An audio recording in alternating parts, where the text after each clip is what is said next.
Hello, welcome to another video. This is part 3 of my Christmas Quartet, and the car I'm working on is a Dinky 27F estate car. These were manufactured from the 1950s. As you can see, the car is in a bit of a state. Clearly we've got a tyre missing, but I'll be scrapping those anyway. They called the model a 27F estate and didn't actually tie it to a particular manufacturer, but it's very much in the style of the early 50s Plymouth and Ford Woody estate cars. Well, no interior to worry about on this one, and no glass. We'll just be giving it a clean up, strip down, a bit of a paint up and try and make it fit in with our Christmas theme. I like the car. I think it's got a great deal of charm, although it lacks a little bit in the detail. So I've drilled the case, and it's a very simple strip apart. One rivet, and then this metal plate hooks into the back of the car, roughly where the number plate would be. Quick wiggle. Rusty as old Nick, unfortunately, but I suppose you would be if you were pushing 70 years old and had a bit of an abusive childhood. Still pondering what to do with it, to strip the wheel off or not to strip the wheel off. No, I'm not going to strip the wheel off. Next stop, caustic soda, and then an appointment with the Dremel to polish off the residue. I've already primed it and brought it in. I'm just laying on a base coat seal of white, just to even out the grey primer and give the white top coat that I'm going to put on it a bit of a better chance. As usual, it's auto wear, base coat seal of white, multiple light passes, and for those that are interested, compressor set to 40 psi. This is the first pass with the actual white top coat, which again is another auto wear, sparklescent white. It's quite a nice colour. It doesn't show up particularly well on the video, but it's kind of it's got that look of kind of icing sugar really when you place it on. It's unfortunate that I can't pick up how nice some of these paint colours are, but unfortunately I only record on a mobile phone. That's the best bit of equipment that I've got, and you can't really adjust it to get the best of the finishes on the paint sometimes. I'm just now dropping on a coat of Intercoat clear that'll allow me to be able to handle the car, to paint the details on the side and fill in the woody bits without spoiling the paint or leaving too many blemishes.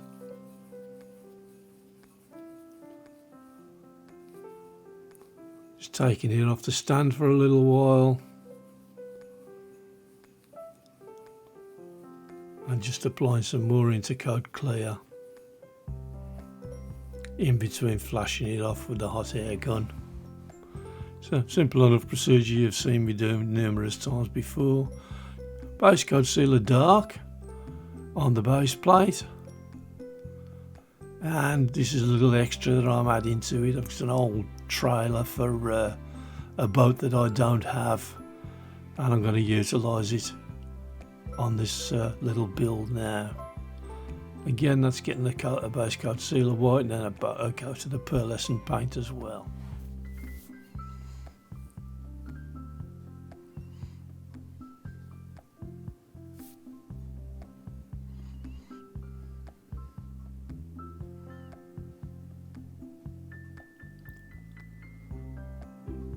So moving on to the detailing on the wooden panels now.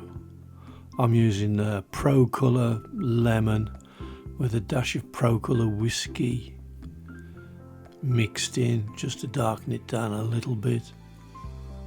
Pro Colour again is primarily an airbrushing paint, but if you're using it on small close quarter stuff like this, it flows quite well and dries quite quickly. You've got to kind of minimise the amount you put on your brush, or it will kind of run over the edges and flood, which is most unhelpful on small things like this. Obviously I've speeded up the the film here just to show you, but I wished I could paint this quickly. Wouldn't half help my production times.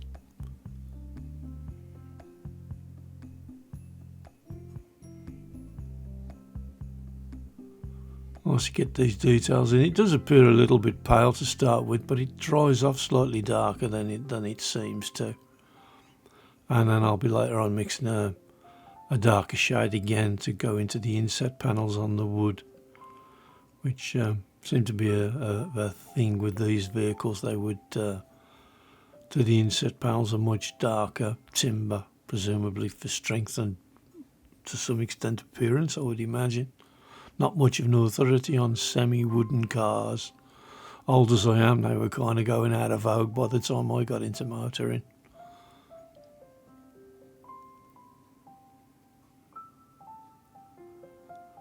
I'm doing the bases on the doors here.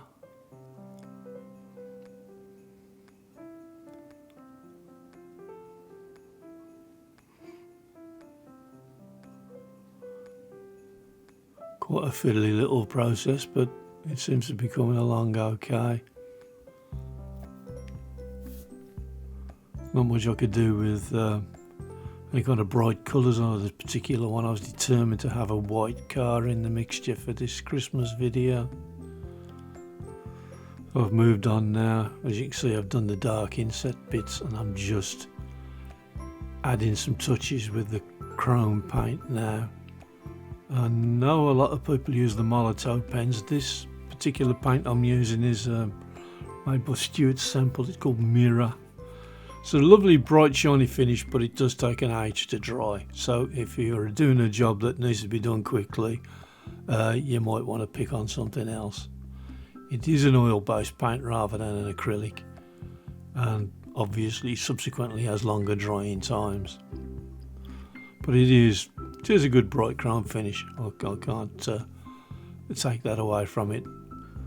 And certainly a very small amount goes a long way. I never really seem to find myself using any more than the residue out of the shaken cap for the jobs that I'm doing. And it all seems to go on quite fine. It's assembly time now, and it's a fairly straightforward one, this. Just pop the 4 new tyres on. Polish the axles up a bit. They were in pretty rough condition, and the rear ones didn't polish up that well, but they're kind of okay. Not really much more you can expect from a toy that was potentially produced in 1950, so can't really complain.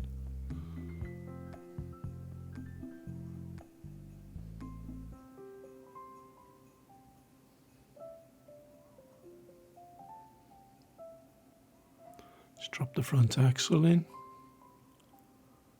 Back one's located with a little slot cut out for the back of the base plate. Should have put my glasses on before doing this bit.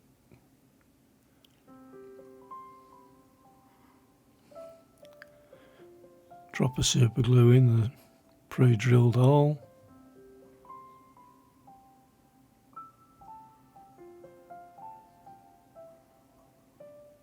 And just install the rivet.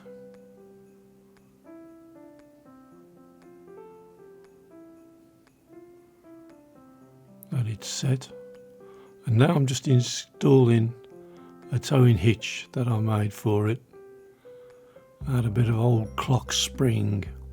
I was kindly given a box of old clock parts by a friend of mine, and the springs have come in for infinite amount of uses on the die casts so far.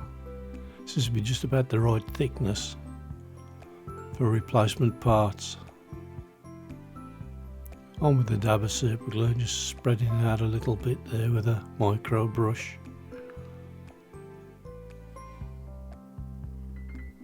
Just make sure I get some in a little gap between the top of the number plate and the hook that I've made. Bit of zip kicker.